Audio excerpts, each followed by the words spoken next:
Welcome to Conversations Live. For more than a decade, we've brought you the best in books, entertainment, celebrity interviews, and current events. When the movers and shakers of the world have something to say to you, they say it to us first. Now celebrating 17 years of broadcasting success, here's your host, Cyrus Webb. And welcome back, everyone, to Conversations Live. I'm your host, Cyrus Webb. Glad you all could join us once again, both for our radio audience here in the South and our online audience at iHeartRadio. We're glad you all could be with us as well. Well, 2020 has definitely been a year, and we're so excited to welcome Sarah Janssen, the executive editor for the World-Almanac and Book of Facts for 2021 here, to talk to us not only about their new book, kind of looking at this year, but also some of the really history-making things that took place as well.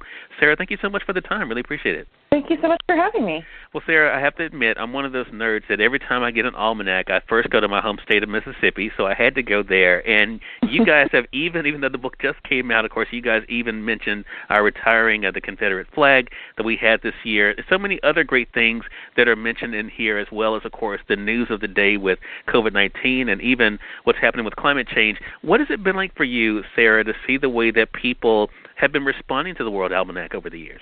You know, it's always an interesting process to take a book that's over 150 years old and make sure it's changing with the times. So that includes keeping up with what's going on in the news, but also making sure that we're reflecting what people's day-to-day looks like, what their worlds look like. And certainly 2020 threw us for a loop a little bit. We had a very eventful year in a lot of different arenas, not just COVID-19 and the election, but also racial justice protests being such a huge story in 2020, and sort of how all of these serious news stories filtered into all aspects of our lives. So it was definitely a challenge in 2020, but hopefully readers of the World Almanac will find something that they can use for the upcoming year and sort of use to look back on what happened in 2020. You know, I think that is such a really good point. And I think even some things are in the World Almanac that I've never paid attention before, Sarah, to be quite honest with you. In this particular one, I love the year in pictures, great photos, not something we always think about when we're thinking about the Almanac. I mean, what was that like for you to see some of the great captures that they were able to get with the photographs? You know, I have to say I'm a little biased. I love working on the year in pictures every year because as an almanac editor, a lot of your work is in data. It's in black and white. And being able to take breaks and look at, all of the wonderful photos that are coming down the wires, just showing everything that's going on, not just in, the more serious news topics, but also, how did the sports world respond to all of the changes this year? Our sports pages this year look a lot different than they usually do. Right. Some empty stadiums out there, for example.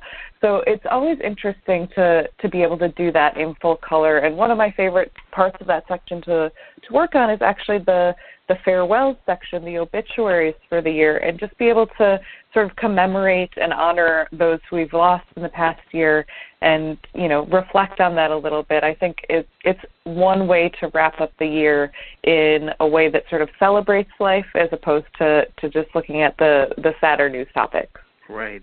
And it is kind of one of those bittersweet things, right, Sarah? Because, 2020, there was a lot going on. Unfortunately, a lot of us remember the not-so-good stuff because it seemed to be so much in front of us.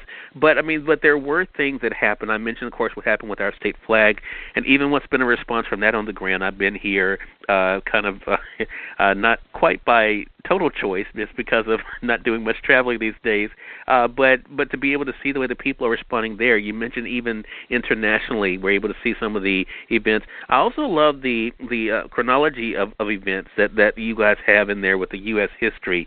Is that also part of the fun that you like, Sarah, of bringing the history in with the current in something like this? Absolutely. The World Almanac has been around for 150 years, and, some things in there have never changed. There are some features that we're always going to have, like a copy of the Constitution or a periodic table of elements. These are things that you might want to have handy, but we're also constantly transforming and adding new information, adding new features that we think could benefit the reader.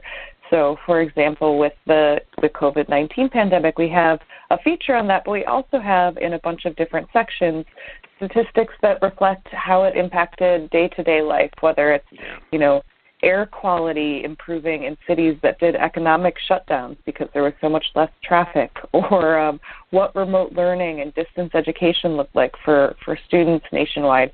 These are things that there are actually numbers about now, and that I think give a really great picture of not just how the world has changed because of a news event, but how it sort of percolates in all of these other aspects of our lives. Yeah. Two things I'll mention for our audience that I thought were definitely timely, and I was, again, one of the great things that's in here that I don't normally think about finding in a book like this, Sarah. There is the Fighting Bullying and Safety Concerns of High School Students for 2019, and that's on page 417. And another thing, going to the point that you were just making, I mean, the impact, right? I mean, we've definitely seen that, especially like myself, not traveling more, definitely how the airlines and those industries have been impacted, as you mentioned. So definitely invite our audience to be able to get it. Again, it's always a bestseller, the World Almanac and Book of Facts. 2021 is out now this week. Definitely pick up your copy through our friends at Amazon.com or through your favorite local bookstore. Sarah, really appreciate you stopping by to kind of walk us through some of the highlights, and looking forward to having you back on the show again. Thank you so much. I look forward to that too. All right, and we thank you, our audience, for tuning in to another great segment of Conversations Live. Until next time, I'm your Cyrus Webb saying, as always, enjoy your day, enjoy your life, enjoy your world. Thank you all for choosing Conversations Live. Now let's go make the day amazing. Take care.